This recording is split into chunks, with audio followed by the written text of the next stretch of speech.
All right, well, we have been on a hiatus, in case you have not noticed, for the last 8 months here at the Mike and Rob Show, just because of personal schedule conflicts and just a lot of things going on. But we're back today for a little bit. We're interviewing a Winnipeg native, Kris Trudeau, who wrote a book and betrayed us and moved to British Columbia. So the book that Kris wrote is called TimeShift, and that just came out, like a month and a half ago, I guess? Yeah, the official launch was about a month ago. All right, well, tell us a little bit about yourself here. Myself? Yeah, you're not a writer by trade, correct? Like, this is just a brand new experience for you getting into this book, right? Yeah, I'm a graphic designer and website designer by trade, so I've never really written anything, and I had an idea for this, and I thought it would be good, so I thought, give it a go. And you're like brave as balls, because you came up with an idea that, like, it's a science fiction book, number one, which is that's like some of the hardest fiction to write, but it's about time travel, which I mean is like, basically anybody who's tried to write anything about anything, I mean, you always watch these television shows and these movies where time travel is an element, and it's fucking terrible. It wasn't terrible. You actually came up with some awesome ideas, and you kept it like so that you could actually understand what was happening. Like, I purchased the book and I read it, so I'm not like just speaking out of my ass here, but that's what really surprised me. It was like, first book, science fiction, time travel, didn't fuck it up. Like, I mean, so like, obviously you probably had to put a lot of like planning into this, right? There was a lot of planning. A lot of that story came to me very, very, very easily, but the time travel, I really had to sit back and think about how you wanted to do it, because when you're writing fiction, for time travel, you could do it one of two ways. You can just gloss over the fact that you could just say, and they went back in time, and then the story continues. But if you're going to do a sci-fi novel, that kind of does it a disservice. It kind of dumbs it down, and anybody who's interested in sci-fi it's gonna be a little Mickey Mouse. So I thought it would behoove me to really take some time and sit and think about those paradoxes and whatnot, and what happens if you get into kind of a sticky situation and whatnot. So so it does get a little bit dry in terms of some of the explanation, but for people who are into that, I thought it was handled. Well, yeah, see, like, that's the thing. When I was reading it, I didn't find it dry at all, because I'm like, well, what is the take that she's going to do with this? And then you came up with some of these neat ideas, and I was like, oh, okay, so I kind of understand what's happening now, because I'm like horrible at getting lost in time travel stuff. Like, when I start to read and then it just gets really confusing for me, and then I put it in the corner and I curl up and I cry. I didn't do that with this book. It was really good. Now, when you were actually putting the book together, now you had never written a novel before this. No. So this is like the very first one. Yes. Had you done a lot of writing before you had gotten into this either? No, not really. So just straight up, you're just like, I'm going to do a book. Yeah. Screw everybody. It's on. Let's go. I know. and I had a friend who told me I was a lunatic for doing this, but it was very interesting, and it was very educational, and I had to.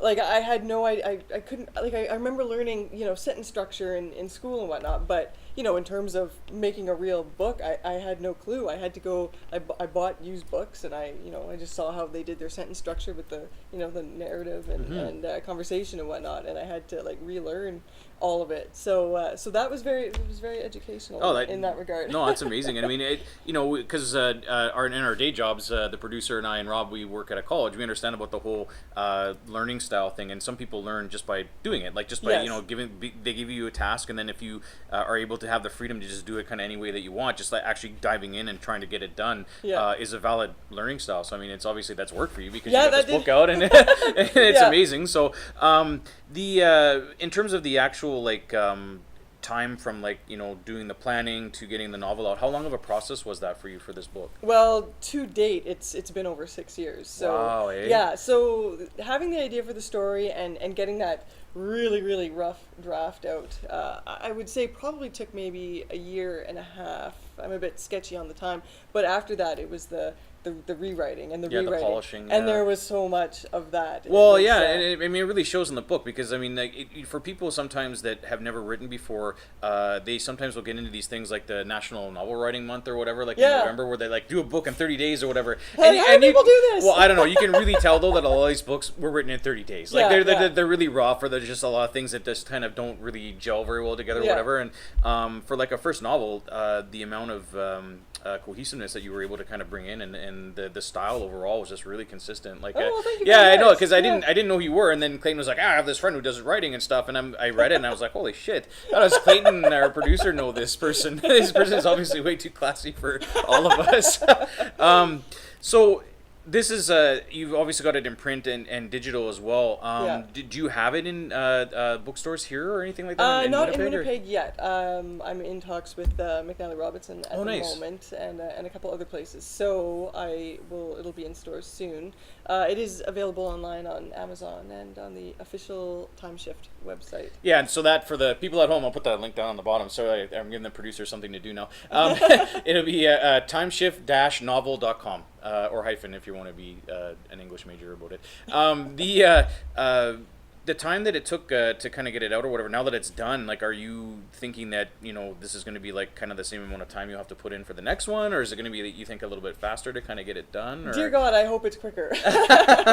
Yeah, I've got some ideas, I guess, but now, like, I've learned so much, I don't have to relearn all of that, I guess. So, and I think if I did it again, I think the ideas might be a little bit more cohesive. It'd be easier to get them down on paper. So hopefully it would only be a 3-year project instead of a 6-year project. Now, in terms of editing or support, like, do you have anybody that's actually like doing proofreading for you, or professional editing or anything like that? Yeah, Or? I hired several people. I hired wow. one. I hired a real honest to goodness copy editor who went through it, and she did a really good job of cleaning it up. Nice. But I think that I think you probably need to get about 6 people. I would say I've had 6 people go through it to get it to where it is today, and I've gone through it, a variety of times, which is maybe not as effective as somebody else, but I think when you're putting out a book, it needs to go through that many people, because it's impossible to catch everything. Well, yeah, exactly, so. and I think in a project that is that long as well, it's almost impossible to stay objective about your own work. Like, it's hard to kind of like see outside of it because you're so into it for that much time. Yeah, or you're whatever. into it, and you're like, oh God, I've seen this sentence like 30 times, and I know it's fine, but in your brain kind of moves. You're just grabbing your manuscript. I'm sick of this garbage. Awesome. Oh yeah. So you kind of become ineffective at some point. So. So for like, we have a lot of people in our audience that are like kind of that bent that they would maybe want to try like a writing project or whatever. For someone who has never done it before, like, do you have like maybe a couple things that you'd warn them or tell them about, like right up the front, that they should maybe kind of think about before they jump in? Or Yes. So my advice would be to learn how to write before you start. Nice. Well, okay, so I had this idea for the book, and I knew that I had no real writing experience, so I thought, okay, well, I'm gonna try this. But so in my free time when I wasn't writing, I was reading books on how to write novels, and so and one of the best ones was Stephen King on writing, and then there was some really good advice in there. But as I'm reading these books, I'm 50,000, 100,000 words in, and I'd read something, and they'd be like, oh, well, you never want to do this, and I'm like, fuck. And then you got to go back through the whole thing and clean it up, and that can be very time consuming. So if you learn that stuff in advance, the writing will be much easier. Yeah. I mean, I know like, especially now that we're in the age where people can take like courses online for free, like through massively open online courses or MOOCs or whatever. There are some writing ones out there. So I mean, for someone who's like looking to dive in, sometimes that's a good thing. And we found places like storybundle.com, which is like a place that if you, for a certain amount of money that you decide how much it's going to be, they will give you a whole bunch of books around a theme. And around like October, they usually put out like a bundle of like, you want to write in the National Novel Writing Month in November, right? So here's all these books learning how to write or whatever. So there's like a whole bunch of stuff. So I mean, for people who are kind of thinking about getting in, like, there are probably a lot of resources out there that they could jump on and probably maybe help themselves out and not be as stressed out. It was exhausting. There's nothing worse than reading that you've done something wrong and you gotta go back and fix it. So and it was a tricky novel too, because there's so many, like, it breaks apart into the 4 tracks, essentially into the 4 different stories, and it's a countdown novel. So everything is in chronological order. Like, it's the 185 days starts, and then so you had to you didn't want to spend too much time with one group, and then you move on to the next group. But and so I had like spreadsheets of that broke down the time, and this event happened here and this event happened here, and as I learned something that I had to adjust, sometimes I'd have to adjust the timeline, and I'd have to go back and adjust the spreadsheet to make sure that I didn't make a mistake. So that's yeah, amazing. That's awesome. So in terms of you were saying earlier about using a spreadsheet to kind of organize it, did you find that was like a really kind of efficient way to kind of keep your thoughts in order about the story and stuff? Yes, absolutely. Especially if the book is going to take 6 years. Like, you'll get to a certain point and maybe you haven't been at the front for a while, and then you're at the end, and then there's a reference to something at the beginning, and you're like, really? Is that how that happened? And then you need to go back and refer to it. And in fact, like the documentation that I have for this novel is crazy, because teams are going back. There's 3 teams that go back into 3 different points in time, and then there's a backstory too, which you have to consider as well. So I had printed out calendars for all of these years, and I'd put in dates. So when I would be editing the book and it says, 3 weeks ago they did this, I'm like, really, was it 3 weeks ago? And I could go back to that calendar. Otherwise, you'd never be able to remember. Yeah, that's probably So pro tip: if you're gonna write a time travel novel, actually use implements of time like calendars to keep track of your shit. Yeah, absolutely. With the all of the kind of the stuff that you produced to make the novel, did you ever consider like maybe kind of putting some of that stuff online just to kind of show people like the process and everything else that you went through and that? Have you gotten to that point where you're ready to kind of like talk about like the making of kind of thing and putting that out there? I've started talking about that a little bit because I think it's been kind of, I felt it was interesting anyway. But but I have shown a couple of people these different these stacks of paper, these piles of trees that I've killed for the organization for this document, and they find it really interesting. So yeah, no, I mean for a lot of people, I think that's kind of like the core question is like, well, how do I, like, what are the implements that I need or the artifacts that I need to kind of use to organize it all and get my story kind of put together. Like, and I know some people are like they'll use tools like Trello or some of these other websites that kind of like put their ideas kind of down at least in digital form. But I think I'm kind of like you. I like paper. I like being able to look at journals or just have it separated by books or something like so it's a little bit more tangible than just like going. I really like the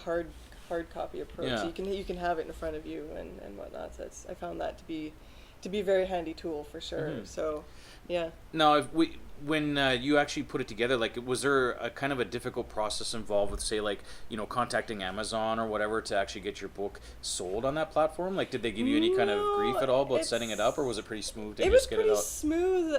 I mean, there's a lot of online avenues where you can sell your books and whatnot. I do print on demand with Amazon, and that was a very interesting process. Yeah. So do they kind of really have a lot of hoops, I guess, to jump through when it comes to like the actual printing? More than I thought. Yeah. They take it pretty seriously. Imagine that, right? Yeah. They're a bookstore. Why would they take it seriously? Yeah. They don't want to put out crap, I guess. But so they seem to partner with CreateSpace, or CreateSpace is a company within Amazon, and they do the print on demand through CreateSpace, and then it just naturally ties into Amazon and whatnot. Okay. So that was really interesting, that whole process. And are they like one of the only people that kind of do that type of print in demand stuff, or are there other companies out there that you'd ever want to maybe use or whatever? So I heard of one like called Lulu or something. Back Lulu. In the day, that used to be like one of the only ones that would actually print like anything you gave them. But Ingram Sparks, I think, is another one that does it too. And I didn't really investigate them too much. Ingram Sparks I did look into, but the size of the novel, it's quite cost prohibitive. So Amazon was really the best option. But it's very interesting, and you go through. You said it. I mean, I had it all set up in for printing locally, so I had the files ready and whatnot. So uploading it to CreateSpace was very, very easy.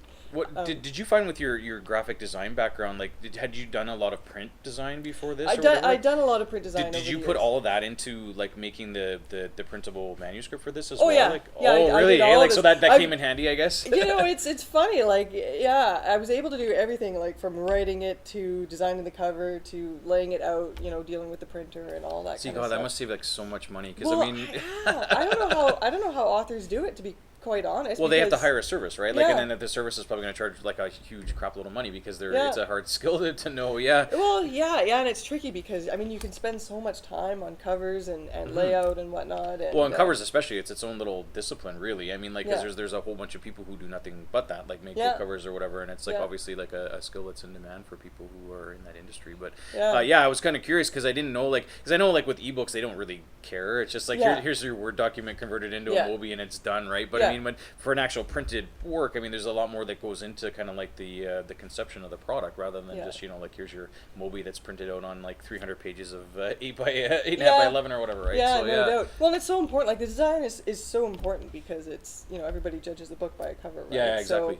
So it was important to me to really try and hit it out of the park the first time. So No, it looks good. I mean, honestly, like again, we see a lot of people who will like write these books or whatever, and they're really not necessarily like super pro at any of the aspects, maybe the writing, and that's it. Yeah. And you look at some of the artwork and the covers and stuff that Yeah. get used, and it's terrible. Like, I mean, it just Yeah. they might have the best story, but it's like you said, you're gonna see it through your list when you're scrolling through like Amazon or something, and it's like I'm never gonna buy this. What the heck is this guy even doing? Whereas with this, it doesn't look like that, so that's awesome. Yeah. And that was my goal. I wanted this to look like something like would Random House put this out? Yeah, hopefully. Yeah. So well, so you and- held and yourself to kinda- a really good standard. I've then, held yeah. I've held this whole entire process up to that standard, and That's that's been my awesome. goal Yeah. anyway. So yeah. Yeah, it's awesome. It's refreshing to see, actually, because a lot of people are just like, I'm going to put my book up for 99 cents. It doesn't matter. Here it is. I Read know, my book. I know. I got lots of know. books. And it's funny because I mean, the market is flooded with books, and you go into bookstores or anywhere where you want to be able to promote the book and whatnot, and everybody kind of looks at you. You get that look like, oh, you think you're an author, eh? They see you coming. You're all Wow. smiling and being polite and coming in. They're like, oh, that person wants to. They think they're an author and they want to sell their book here, and that look is just devastating. Yeah, it is. It must be withering. Oh my gosh. It is very hard to take, but yeah, it's. Do you, while you're here, I know you're just visiting in the city right now, right, Yeah. for a little while. Yeah. Are you planning on doing any kind of like Yes. book launches or Yeah, anything like that while yeah. you're here? I'm or- gonna not this time. I'm gonna come back in Oh, a bit okay. and do something again. So Nice. yeah. So I was kind of just putting out feelers this time, but I'll be back. Well, yeah, because it takes a while to kind of get on everybody's radar, right? So I mean, obviously, Well, it's like yeah. like people are like, especially like I know with Manali Robinson, they tend to be a little bit more hands-on with it, but for places like Chapters and Goals, I mean, good luck. You have to talk with someone in Toronto first, and then it's like, it's just this. Well, actually, you actually have to talk to all of the chapters individually. Believe it or not. Oh my God, really? I thought it was going to be you'd have to go to the head office and you'd have to do your pitch or whatever, but no, like each one is different and well, in terms of local consignment, I guess. And, and you negotiate the consignment individually with all the different stores.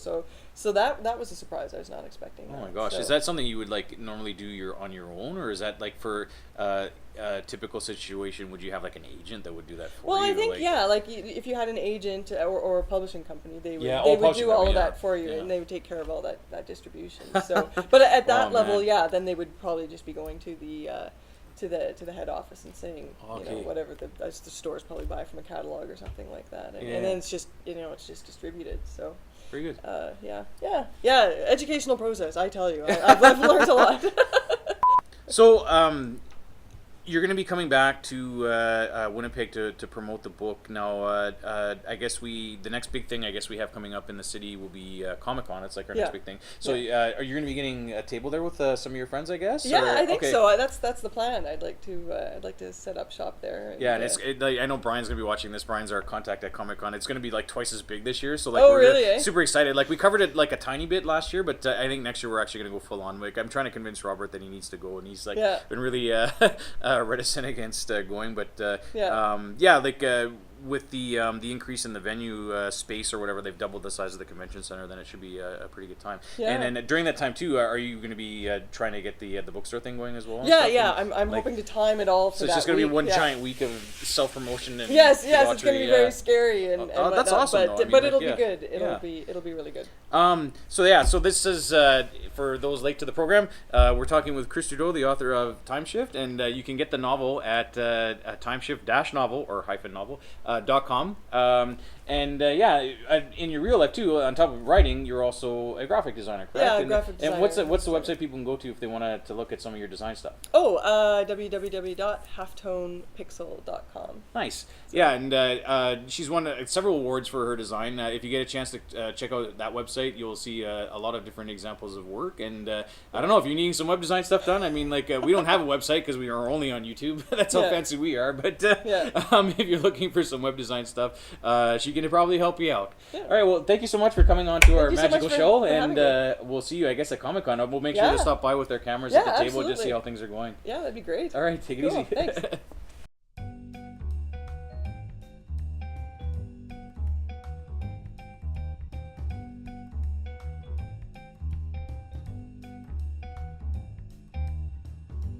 I hate this backdrop. It's asymmetrical and it drives me bonkers. Like this rectangle isn't even centered against you guys. Why not? It's supposed to be trendy, right? Oh, Too what's bad you can't wrong throw with the people? curtain like up over top, eh?